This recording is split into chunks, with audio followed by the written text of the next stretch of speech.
By the rivers of Babylon there we sat down. Yea, we wept, when we remembered Zion. Remember, O Lord, the children of Edom in the day of Jerusalem, who said, raise it even to the foundation.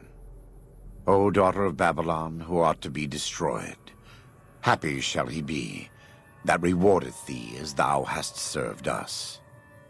Happy shall he be that taketh and dasheth thy little ones against the stones. Do you know what it means? The Whitelegs didn't just force my people out of New Canaan. They butchered everyone who wasn't fast enough to get away. The elderly, the ill, children, those who stopped to help the wounded. It made no difference to them. They can't be reasoned with. The Whitelegs. Daniel believes that if we leave, if the Sorrows leave, the Whitelegs will stop. He doesn't understand what this kind of tribe is like. God told Moses that the tribes of Cain would not be welcome in Zion. The Whitelegs are as close as I have seen, beyond hope, beyond redemption. But if the Sorrows die in a state of ignorance, their salvation may be delayed as well, passing from life in this world to a spiritual prison. We have a responsibility to protect this place, and those who have come to dwell in it. If you feel the same way, speak with Daniel. There may yet be time to save Zion from those who are too ignorant to understand what they have come to destroy. Living in willful ignorance is an ugly thing, but God often speaks loudest in the wild places of his creation, like Zion.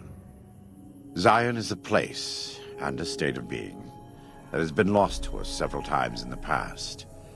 Each loss is a new fall of man, and after each fall, we weep in strange new lands and dream of Zion. Dream of visiting vengeance upon those who took it from us. But this is the waking world in which we live. There is no need to cry, no need to dream. We can act now and stop the Whitelegs here. You should find this to be even more beneficial. If the Sorrows stay in Zion, you will always have a link to New Canaan. If the Sorrows leave Zion, so too do the New Canaanites. What's more, you'll have more Whitelegs coming farther south. You may not be concerned over matters of faith, but this is a case where faith and practicality coincide. No one wants the Whitelegs here. We just need to convince Daniel that it's our responsibility to ensure that doesn't happen. In the best of all possible worlds, they would just leave us in peace. But they won't. I don't enjoy killing, but when done righteously, it's just a chore, like any other.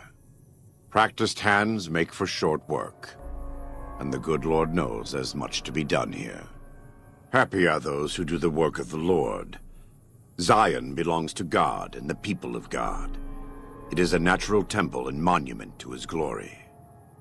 When our Lord entered the temple and found it polluted by money changers and beasts, did he ask them to leave?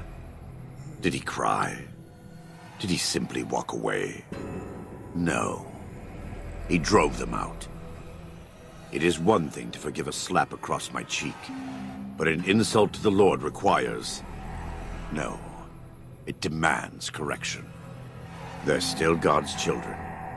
But if they turn against their brothers and sisters, won't listen to reason, if they pollute the Lord's temples on earth, like Zion, who are we to stand by and let them continue?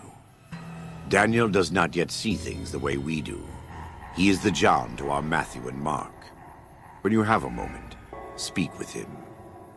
There may still be time to save Zion from the Whitelegs, to keep God's children here, in this living temple. You're not so certain. Fair enough. We all have doubts. Blessed are they that have not seen, and yet have believed. But you can be a Thomas for now. Fight the Whitelegs enough, and you'll see the truth. I just hope that by the time you understand, there will still be time to convince Daniel that we have to fight for Zion, to save it, and the Sorrows. The Sorrows need help. We brought the Whitelegs here, the new Canaanites. This is their home, Zion, God's gift to them. In abandoning it, we will gain nothing, and will lose more than you realize. Please think about this, and look in your heart. The light of the mind alone cannot burn away all darkness. I and the dead horses are prepared to do what must be done to protect Zion from the Whitelegs. And though Daniel won't accept it yet, there are many sorrows who are also prepared. They may not be warriors, but this is their home. The safest way for you to resolve this is to help me and the dead horses defeat the Whitelegs. Daniel wants to evacuate the sorrows from the valley. I think this will be much more difficult for everyone, you included. You can rationalize if you'd like. A lucky coincidence of my faith in your pragmatism, leading to different goals by the same means. But you'll have to help convince Daniel, because I can't do it alone. The good Lord knows I've tried. Daniel and I don't agree on everything, but in our hearts, we both want what's best for the sorrows and dead horses. We both desire a non-violent solution to this problem. Where we differ is that only one of us believes it is possible. You've seen what the Whitelegs do, and I think you know what has to be done. If Daniel hears it from someone other than me, well, Zion may not be lost to us after all. He has good intentions, but I fear that if we evacuate the sorrows from this place, it will be lost to them, and us, forever. Talk to Daniel about fighting the Whitelegs. He wants to evacuate the valley, believes it is best for the sorrows physically and spiritually. He knows I disagree, but believes my desire to fight is the result of my history of violence. Perhaps if he heard an argument from you, he could be convinced. In any case, it's important enough to try. Speak your heart to Daniel when the opportunity presents itself. There may yet be time to save Zion.